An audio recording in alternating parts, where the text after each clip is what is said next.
Using the proper tungsten tip shape and correct tungsten grinding method are necessary to obtain high-quality TIG welds. In the argon arc welding process, the tungsten needle needs to be finely ground, and the principle of tip discharge is used to facilitate arc ignition. Tungsten tip electrode for TIG welding is a slender rod made of tungsten metal or tungsten alloy.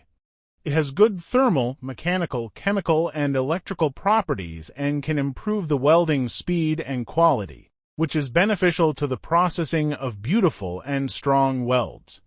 And more importantly, it can extend the service life of the electrode.